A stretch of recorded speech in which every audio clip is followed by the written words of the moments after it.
Hello students, class 9th में हमारा जो चैप्टर चल रहा है वो है बहुपद।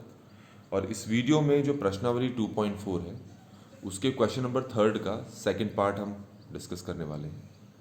पहला पार्ट हम पिछली वीडियो में डिस्कस कर चुके हैं। उपयुक्त सर्व समीकरण प्रयोग करके निम्नलिखित का गुणनखंडन कीजिए। तो जो सेकंड वाला पार्ट है हमें उसको हल करना है। तो क्वेश्चन यहाँ पर लिखा हुआ है और सेकंड वाला पार्ट भी आपको दिखाई दे रहा होगा।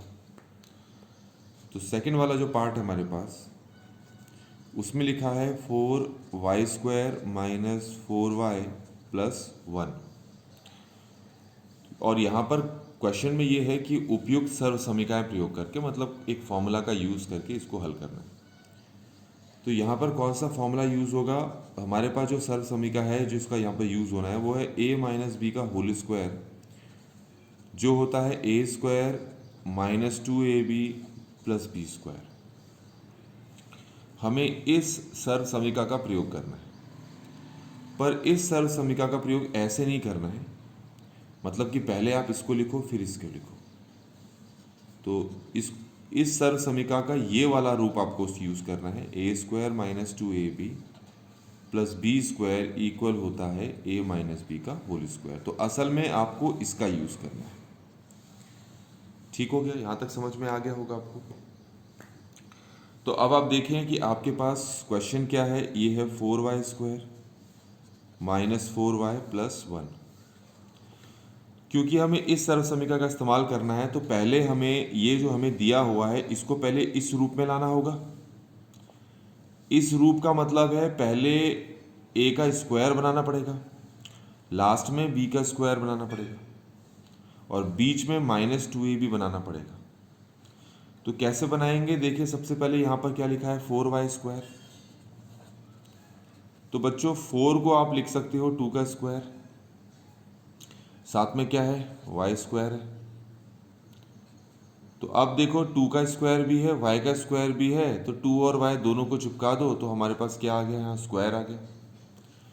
तो ये जो 4y² है इसकी जगह मैं लिख सकता हूँ 2y का होल स्क्वायर, फिर माइनस की जगह माइनस।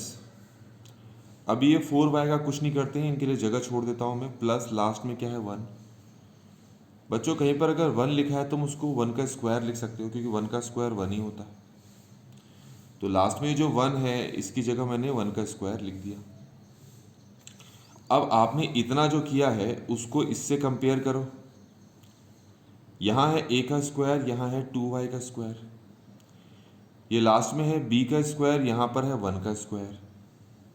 तो इसका सीधा सा मतलब है यहाँ a का स्क्वायर है मतलब a है, यहाँ 2y का स्क्वायर है मतलब 2y है। तो फिर a किसके बराबर हो गया, 2y। ये याद रखना। यहाँ पर b का स्क्वायर है, यहाँ पर 1 का स्क्वायर है, तो इसका मतलब b किसके बराबर हो गया, 1 के बराबर हो गया। तो बीच में हमारे पास ये क्या लिखा है, 2ab। तो ये लिखा है 2, फिर ये बीच में होता है मल्टीप्लाई, अब ये a है।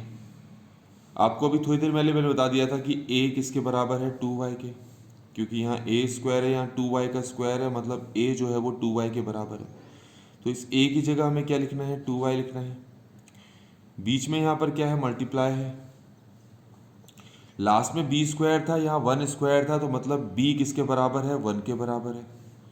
तो यहाँ पर इस b की जगह आपको क्या लिखना है, 1 लिखना है। तो अब आप देख सकते हैं बच्चों, ये जो आपके पास पूरी की पूरी सर्व समीकरण है उसमें जो ये वाला हिस्सा है और जो ये वाला हमारे पास क्वेश्चन है उसको हमने इस तरीके से बदल दिया है।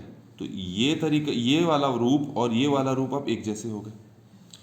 तो क्योंकि हम इसको ऐसे लिख पा रहे हैं तो उसी तरीके से इसको हम कैसे लिख पाएंगे, बिल्कुल ऐसे ही लिखेंगे। a की जगह हम क्या लिखेंगे, 2y। माइनस की जगह क्या लिखेंगे, माइनस। और b की जगह क्या लिखेंगे, 1। स्क्वायर की जगह क्या लिखेंगे, स्क्वायर।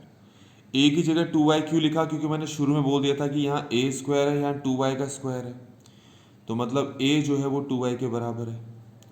यहाँ b² है, यहाँ 1² है, तो मतलब b किसके बराबर है, 1 के बराबर है। इसीलिए इस रूप में भी यहाँ लिखना पड़ेगा, तो a की जगह 2y और b की जगह 1। तो इस तरीके से बच्चों ये वाला क्वेश्चन यहाँ पर कंप्लीट होता है। Thanks for watching.